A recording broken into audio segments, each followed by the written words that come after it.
বন্ধু, আশাময়ী নারীর আরেকটি অনুষ্ঠানে আপনাদের সবাইকে স্বাগত জানাই। পাত্রী চাই। 30 বছর বয়স্ক ধর্মভীরু, অত্যন্ত যত্নশীল, ধূমপান মুক্ত, মদ্যপান মুক্ত পাত্রের জন্য উদারমনা, স্লিম, আকর্ষণীয় ও প্রতিভাবান ফর্সা পাত্রী চাই। পাত্রীকে ভারতের বা বিদেশের যে কোনো ব্যবসায়ী, এলিট, ভিআইপি, বহুজাতিক, আন্তর্ধর্মীয় পরিবারের হতে হবে, যাতে পাত্রকে সাহায্য করতে পারে। পাত্র অন্য স্থানে বসবাস করতে ইচ্ছুক। পাত্র চাই। খ্রিস্ট বিশ্বাসী পাত্রীর জন্য উপযুক্ত পাত্র চাই। পাত্রের উচ্চতা 5 ফুট 10 ইঞ্চি হতে হবে। বহুজাতিক সংস্থায় কর্মরত, বিদেশে প্রবাসী, বার্ষিক আয় 20 লক্ষ। এই ধরনের বৈবাহিক শ্রেণীবদ্ধ বিজ্ঞাপনগুলো জীবনসঙ্গীর অন্বেষণের জন্য দেওয়া হয়। যা শ্রেণীবদ্ধ বিজ্ঞাপন, যার শুরু প্রাচীন সভ্যতায় হয়েছিল বলে মনে করা হয় এবং এরপরে 17 এবং 18 শতকে যার উল্লেখ করা হয়। তখন যেমন উদ্দেশ্য সাধন করেছিল, আজও তেমনই করে। এটি মানুষকে সেই জিনিস বা সুযোগের সঙ্গে যুক্ত করে যার অন্বেষণ তারা করছে। আজ শ্রেণীবদ্ধ বিজ্ঞাপন সামাজিক যোগাযোগের মাধ্যমের কারণ তাদের পরিসর বাড়িয়ে দিতে পেরেছে। যারা বৈবাহিক সম্পর্ক, চাকরির সুযোগ, বাড়ির সেবা, পরামর্শ খুঁজছেন, একটি বিষয় সবার মধ্যে মিল রয়েছে, তা হলো সবাই সেরাটাই খুঁজছে। অসাধারণ, অসামান্য, 5 তারার রেটিং, সর্বাধিক সংখ্যক ইতিবাচক পর্যালোচনা ইত্যাদি। কিন্তু বন্ধু, সবাই সবচেয়ে ভালোটাই চায়। কেউ মাঝারি বা গড়পড়তা লোক বা বস্তুর খোঁজ করে না। কিন্তু সাধারণত আমরা বেশিরভাগই সেরাটাই খুঁজি ও চাই। তাহলে কি এটা ভুল? সবসময় সব থেকে ভালো খুঁজে বেড়ানো, সবচেয়ে ভালো জীবনসঙ্গী, সবচেয়ে ভালো প্রার্থী, সব থেকে ভালো হোটেল, সব থেকে ভালো রেস্তোরাঁ, সবচেয়ে ভালো মণ্ডলী। আবার যদি জীবনসঙ্গীর অন্বেষণ করি, তবে আমার কেমন ধরনের মানুষের অন্বেষণ করা উচিত বলে ঈশ্বরের মনে হতে পারে? আমার পছন্দগুলো কি আদৌ কোনো গুরুত্ব পায়, নাকি আমার উচিত শুধু ঈশ্বরকে বলা, যেন আমার কাছে কাউকে পাঠিয়ে দেওয়ার সময় তিনি আমাকে একটি চিহ্ন দেন, যেমন ইলিয়াসর প্রভু অব্রাহামের পুত্র ইসাহাকের জন্য করেছিল। যদি আমি আমার একই সমাজের, একই শ্রেণীর, একই জাতির, একই রকম পটভূমির কাউকে বিয়ে করতে চাই, ঈশ্বর কি কষ্ট পাবেন? যে আমার সঙ্গে, আমার জীবন ধারণের সঙ্গে মানিয়ে নিতে পারবে, আমার পরিবার, আমার বন্ধুদের সঙ্গে ভালোভাবে মেলামেশা করতে পারবে এবং আমার মণ্ডলীতে যোগ দেবে? তাহলে কি আমাদের কাউকে খুঁজে নেওয়ার চেষ্টা করা উচিত? অনলাইনে গিয়ে বিভিন্ন বিবাহ সম্পর্কিত সাইটগুলো দেখব, সেইগুলোতে রেজিস্টার্ড করব, না সম্ভাব্য পাত্রের খোঁজ করব? জানেন বন্ধু, যদি বোস বা রুথকে এইভাবে ভাবতে হতো, তবে প্রভু যিশুর বংশতালিকায় দাউদ নাও থাকতে পারতেন।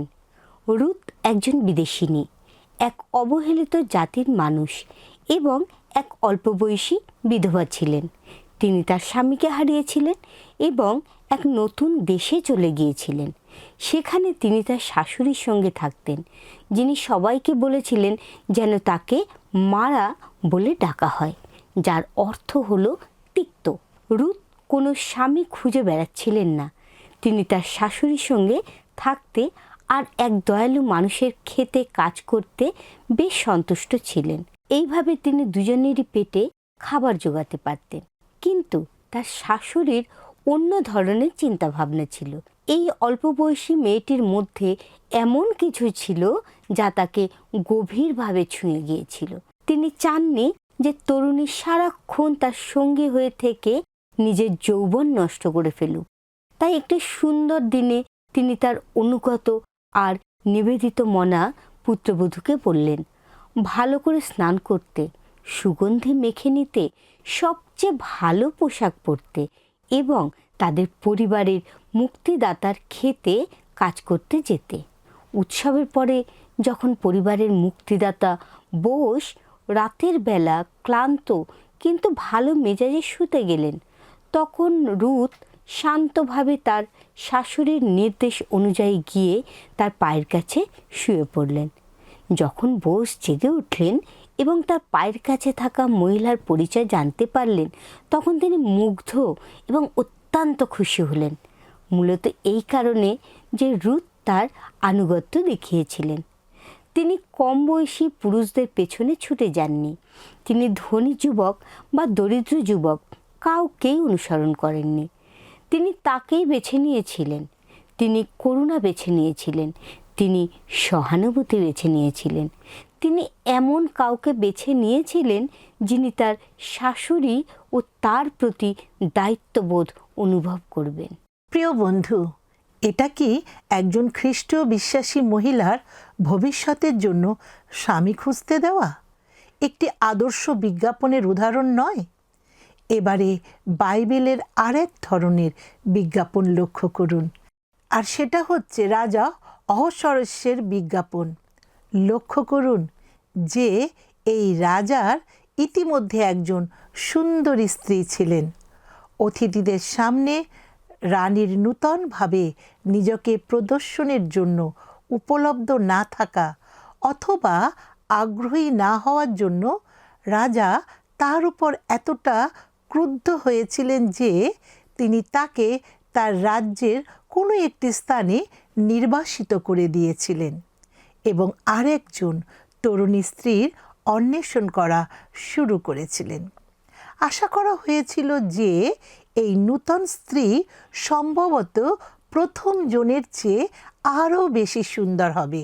তিনি সৌন্দর্যের প্রতি এতটা আসক্ত ছিলেন যে তার দেশে একটি সৌন্দর্য প্রতিযোগিতা আয়োজন করা হয়েছিল, যেখানে নিকটের ও দূরের সমস্ত সুন্দরীদের অংশগ্রহণ করার জন্য আমন্ত্রণ জানানো হয়েছিল। আবারও বলি, রূপের বিষয়ে কোনো সমস্যা নেই। সৌন্দর্যের সৃষ্টি ঈশ্বরই করেছেন, যিনি নিজেই সুন্দর, কিন্তু শুধুমাত্র সৌন্দর্যের অন্বেষণ করা। রাজা অহস্যেরসের বিজ্ঞাপন এমনই ছিল। ভবিষ্যতের জন্য রানী চাই তাকে অসাধারণভাবে দারুণ এবং চিরকালের জন্য সুন্দর হতে হবে। তিনি কত আশীর্বাদ যুক্ত ছিলেন যে এমন একজন সাহসী, বুদ্ধিমান এবং অবশ্যই সুন্দরী মহিলাকে তার রানী হিসাবে পেয়েছিলেন। যদি তার বিজ্ঞাপনে সেই সব বিষয়ের উল্লেখ থাকত, তবে তিনি 12 মাস ব্যাপী সৌন্দর্য চর্চা, খাদ্য, থাকার ব্যবস্থা, পোশাক, দর্শনীয় স্থান ভ্রমণ, নিরাপত্তা রক্ষী সব কিছুতেই অর্থ সাশ্রয় করতে পারতেন। ইস্টেরের ক্ষেত্রে তাঁর রানী হওয়ার কোনো উচ্চ আকাঙ্ক্ষা ছিল না। রাজার আদেশ অনুযায়ী তাকে সম্পূর্ণ পরীক্ষা নিরীক্ষার জন্য রাজবাটিতে উপস্থিত হতে হয়েছিল। যদিও তিনি সুন্দরী ছিলেন, তবে যে কেবল তার সৌন্দর্যই নজরে পড়েছিল তা নয়। তিনি কোমল ও মৃদু স্বভাবের ছিলেন, যা রাজার অনেক তত্ত্বাবধায়ীর মধ্যে একজনকে এতটাই প্রভাবিত করেছিল যে তিনি ইষ্টের সেই তরুণী কন্যাটির প্রতি দয়া প্রদর্শন করেছিলেন। তিনি তার জন্য বিশেষ বিশেষ খাদ্যের ব্যবস্থা করে দিলেন এবং ব্যক্তিগত সৌন্দর্য চর্চার ব্যবস্থাও প্রদান করলেন। এটা তার পক্ষে যথেষ্ট বলে মনে না হলে তিনি তার যত্ন নেওয়ার জন্য 7 জন দাসীকে নিয়োগ করলেন এবং নিশ্চিত করলেন যে তিনি রাজবাটির সেরা থাকার ব্যবস্থা পান। তাঁর উপর সদাপ্রভুর কত অনুগ্রহ ছিল ভাবুন তো, যখন রাজার পালা এলো তাকে দেখবার, তখন রাজা তাকে অন্যান্য সব মহিলাদের চেয়ে বেশি ভালোবাসলেন এবং তাকে তার রানীর মুকুটে ভূষিত করলেন। আর যদিও এই রাজা কেবল সৌন্দর্যই চেয়েছিলেন বলে মনে হয়েছিল, যাতে তিনি তার নূতন সুন্দরী রানীকে তার বিশাল সাম্রাজ্যের সবার সামনে প্রদর্শন করতে পারেন, তিনি এক ঈশ্বরভীরু, মানুষপ্রেমী, আত্মত্যাগী নারীকে পেলেন। ইস্টারের থেকে আমরা যে শিক্ষা পাই তা হলো যে যখন আপনার ভেতরে সৌন্দর্য থাকে বা সাহস, শক্তি, মর্যাদায় পূর্ণ থাকে, তখন সেটা বাইরে প্রকাশ পায়। প্রিয় বন্ধু, এবার আসি কর্মী নির্বাচনের বিষয়ে। আমি যদি একজন নিয়োগকর্তা হতাম, তবে সবচেয়ে শিক্ষিত বা অভিজ্ঞ প্রার্থীকে, যার যোগ্যতার তালিকা তার নামের মতোই দীর্ঘ, তার প্রচুর অভিজ্ঞতা আছে, কিভাবে খুঁজতে হবে আর কি খুঁজতে হবে সেটা ভাবনা চিন্তা করার সময় আমার মন শাস্ত্রের এই অংশটির প্রতি আকৃষ্ট হলো। পরে সদাপ্রভু শমূয়েলকে কহিলেন, তুমি কত কাল শৌলের জন্য শোক করিবে? আমি তো তাহাকে অগ্রাহ্য করিয়া ইস্রায়েলে রাজ্যচ্যুত করিয়াছি। তুমি তোমার শৃঙ্গ তৈলে পূর্ণ করো, যাও, আমি তোমাকে বৈতলেহমীয় যিশয়ের নিকটে প্রেরণ করি, কেননা তাহার পুত্রগণের মধ্যে আমি আপনার জন্য এক রাজাকে দেখিয়া রাখিয়াছি। যা পাই 1 শমূয়েল তার 16 অধ্যায় 1 পদে। পরে তাহারা আসিলে তিনি ইলিয়াবের প্রতি দৃষ্টি করিয়া মনে মনে কহিলেন, অবশ্য সদাপ্রভুর অভিষিক্ত ব্যক্তি তাহার সম্মুখে। যা লেখা আছে 1 শমূয়েল তার 16 অধ্যায় 6 পদে। কিন্তু সদাপ্রভু শমূয়েলকে কহিলেন, তুমি উহার মুখশ্রীর বা কায়িক দীর্ঘতার প্রতি দৃষ্টি করিও না, কারণ আমি উহাকে অগ্রাহ্য করিলাম। কেননা মনুষ্য যাহা দেখে তাহা কিছু নয়, যেহেতু মনুষ্য প্রত্যক্ষ বিষয়ের প্রতি দৃষ্টি করে, কিন্তু সদাপ্রভু অন্তঃকরণের প্রতি দৃষ্টি করেন। যা লেখা আছে 1 শমূয়েল তার 16 অধ্যায় 7 পদ। সদাপ্রভু অন্তঃকরণের প্রতি দৃষ্টি করেন, এই কথাটার অর্থ কি? যোগ্যতা, বিশেষ দক্ষতা, সৌন্দর্য, শারীরিক শক্তি, বুদ্ধি, এসব কি ঈশ্বরের কাছে গুরুত্বপূর্ণ নয়? বিশেষত যেহেতু তিনি হচ্ছেন সেই জন যিনি আমাদের গোপনে নির্মিত করিয়াছেন। তিনি সেই জন যিনি সমস্ত বিশেষ উপাদান আর সংমিশ্রণ যোগ করেছেন আমাদের তার শ্রেষ্ঠ হস্তশিল্প বানানোর জন্য। ঈশ্বর কেন অন্তঃকরণ বা হৃদয়ের প্রতি দৃষ্টি করেন? এই কারণে রাজা সলোমন হিতোপদেশ তার 4 অধ্যায় 23 সকলকে সতর্ক করে বলেছেন, সমস্ত রক্ষণীয় অপেক্ষা তোমার হৃদয় রক্ষা করো, কেননা তাহা হইতে জীবনের উদ্গম হয়। আমাদের হৃদয় আমাদের অন্তরের সত্তা। এটি এমন এক স্থান যেখানে সমস্ত সিদ্ধান্ত নেওয়া হয়। আমরা কেমন মানুষ হতে চাই সেটা আমরা বেছে নিই। একজন দয়ালু, প্রেমময় ও সহানুভূতিশীল মানুষ, আনন্দে ভরা, হাসিতে ভরা, এমন একজন যে ঈশ্বরকে এবং ঈশ্বরের বিষয়গুলোকে ভালোবাসে। আর যখন আমরা ঈশ্বরকে বেছে নেই, তাকে ভালোবাসতে, তার পথে চলতে, তখন অন্য কেউ সতর্কতার সঙ্গে সেটা লক্ষ্য করে। সে দ্রুত হৃদয়ের জন্য এক ধ্বংস আর বিপর্যয়ের পরিকল্পনা করে। সে তাকে প্রলুব্ধ করে, দোদুল্যমান করে এবং বিভ্রান্ত করে। এই কারণে ঈশ্বর বলেন, তোমার হৃদয়কে পাহারা দাও, তাকে রক্ষা করো, তাকে সুরক্ষা দাও, কারণ এটি যতই মিষ্টি ও নিষ্পাপ হোক না কেন, এর আরেকটি দিকও আছে, যার বিষয়ে জিরোমীয় ভাওবাদী ইঙ্গিত করে বলেছেন, অন্তঃকরণ সর্বাপেক্ষা বঞ্চক, তাহার রোগ অপ্রতিকার্য, কে তাহা জানিতে পারে? যা লেখা আছে জিরোমীয় তার 17 অধ্যায় 9 পদে। প্রিয় বন্ধু, এই হৃদয় ঈশ্বরকে গুরুত্ব সহকারে নেয় না। এটি এমন এক হৃদয় যা চিরকাল অস্থির থাকে এবং নানা রকম পরিকল্পনা করে, যা শুধু নিজেরই উপকারে আসে, অন্য কারণ নয়।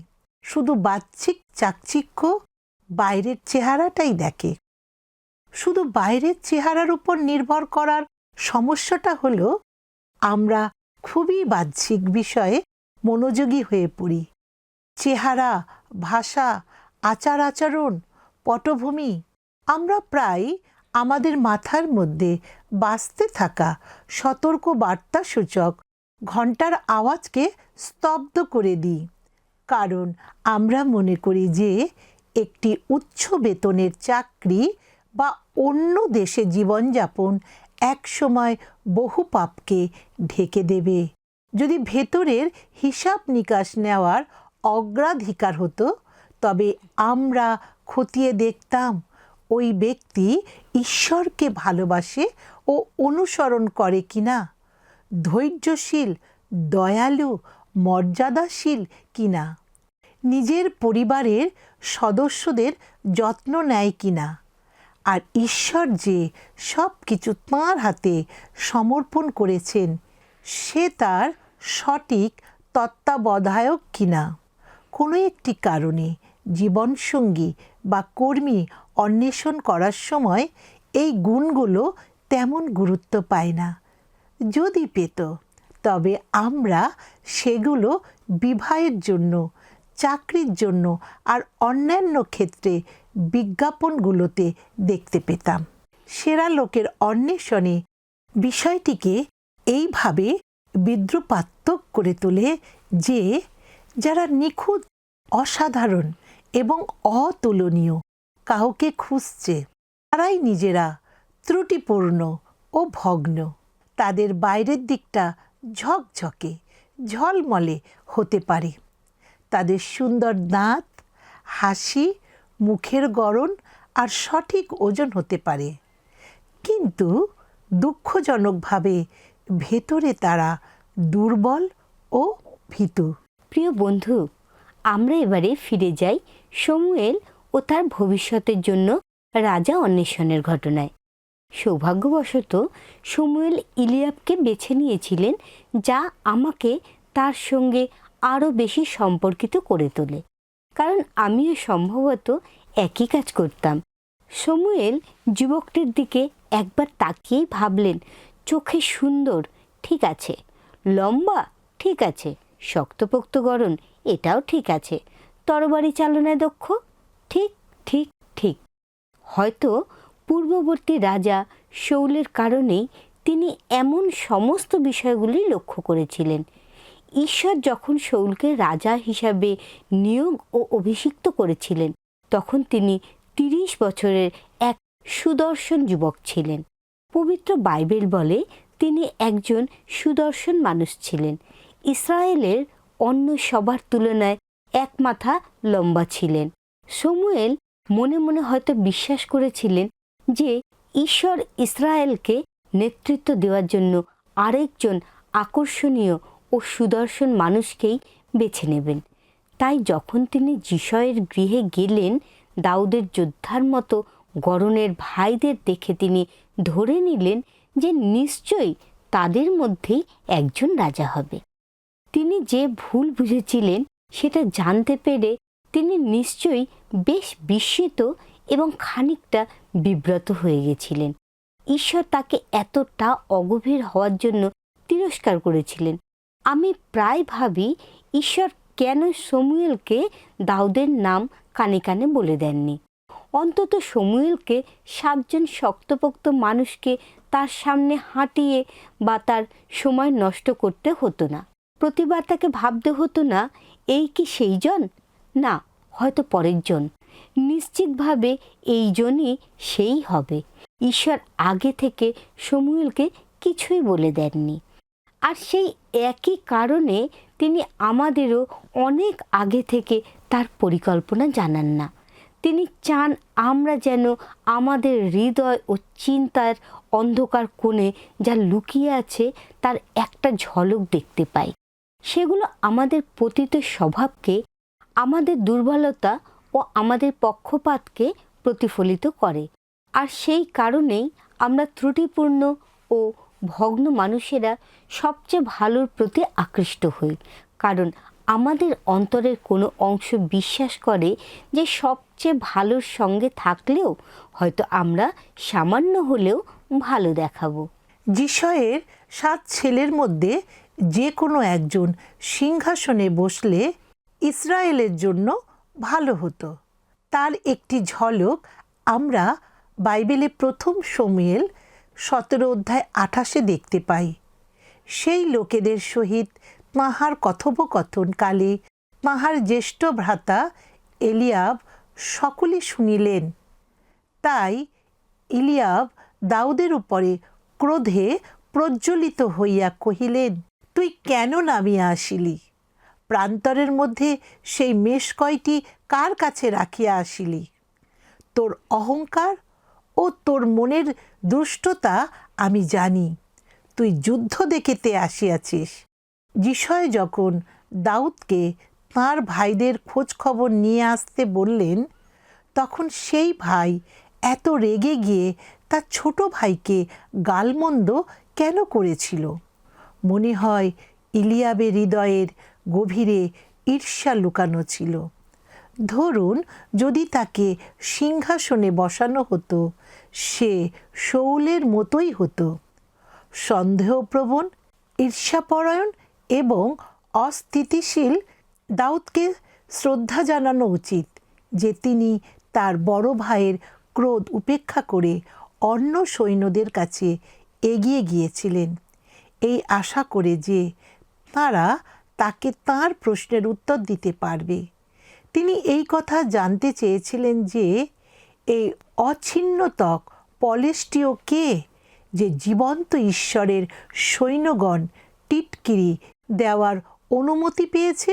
ইতিমধ্যেই তাঁর 17 বছর বয়সেই এই কিশোরের হৃদয় তার ঈশ্বরের প্রতি স্থির ছিল। যুদ্ধক্ষেত্রের অন্য যোদ্ধাদের মতন, যার মধ্যে ইসরায়েলের রাজাও ছিলেন, তিনি 6.5 হাত লম্বা দৈত্যকে দেখে কেঁপে যাননি, বরং তিনি বিরক্ত হয়েছিলেন যে কেউ তাঁর ঈশ্বরকে গালমন্দ এবং টিটকিরি দেওয়ার সাহস দেখিয়েছে। এই কারণেই ঈশ্বর 17 বছর বয়সী এক কিশোরকে, যার গায়ের রং হালকা লালচে ছিল, বেছে নিয়েছিলেন। তার অভিজ্ঞতা বলতে ছিল ভেড়া, ছাগল পালন করা এবং বীণা বাজানো। কিন্তু দাউদের হৃদয় ইতিমধ্যেই ঈশ্বরের জন্য স্পন্দিত হচ্ছিল এবং তিনি ঈশ্বরকে ভালোবাসতেন। দাউদের কাহিনীকে এত অনন্য করে তোলার কারণ হলো এই যে ঈশ্বর জানতেন তিনি রাজা অনেকবার তার জীবনে ব্যর্থ হবেন এবং পতিত হবেন। তিনি লোভ করবেন, ব্যভিচার করবেন, হত্যা করবেন, মিথ্যে কথা বলবেন, কিন্তু এই রাজা অনুতপ্ত হবেন, ক্ষমা চাইবেন এবং তাঁর ঈশ্বরের কাছে ফিরে আসবেন।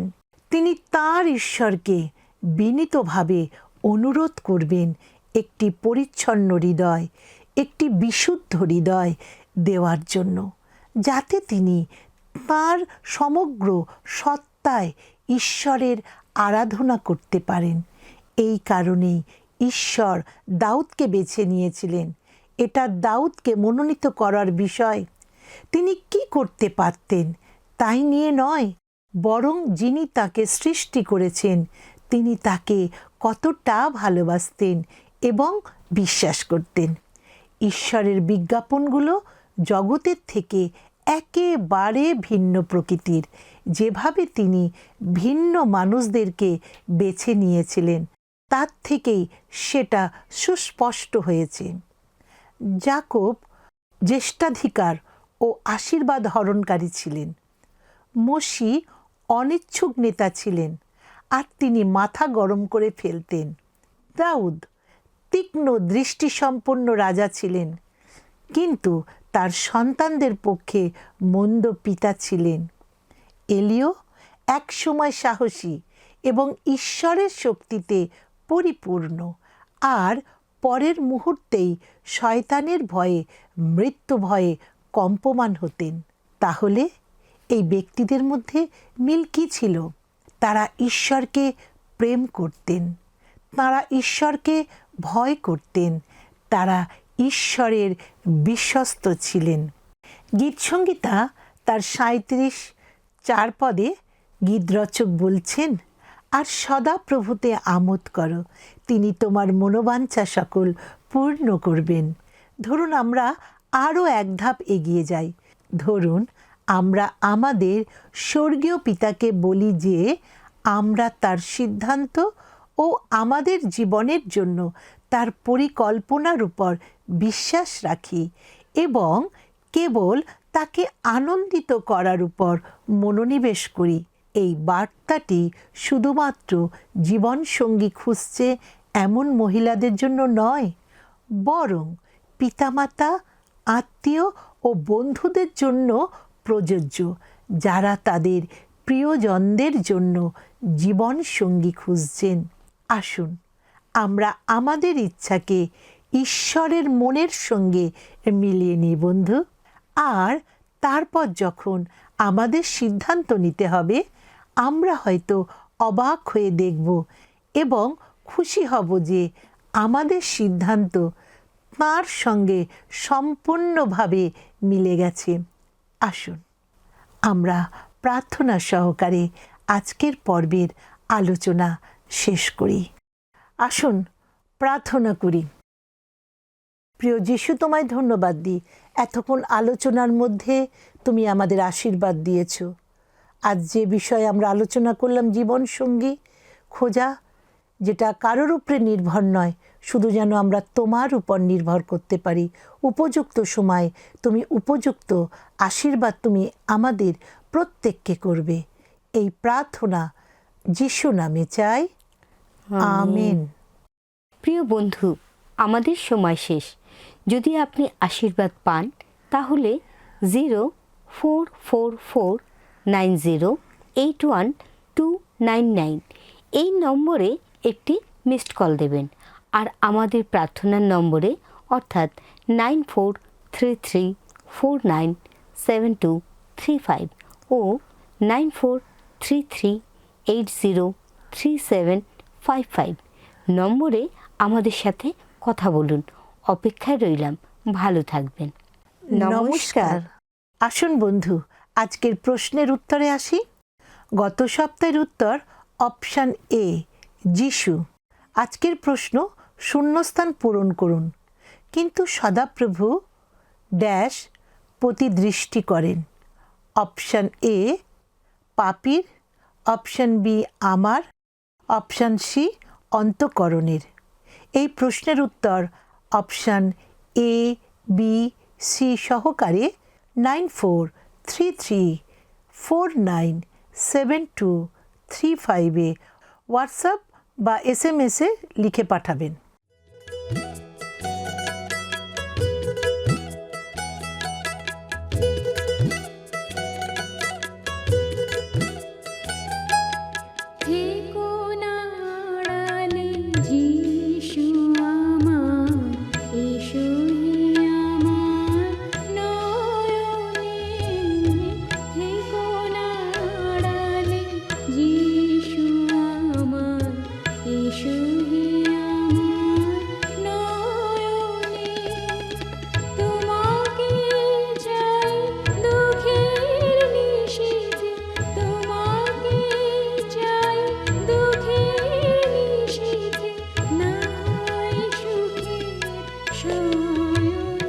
আমাদের গত সপ্তাহের বিজয়ী দর্শক বন্ধু হলেন পূরবী সানি, দক্ষিণ 24 পরগনা থেকে।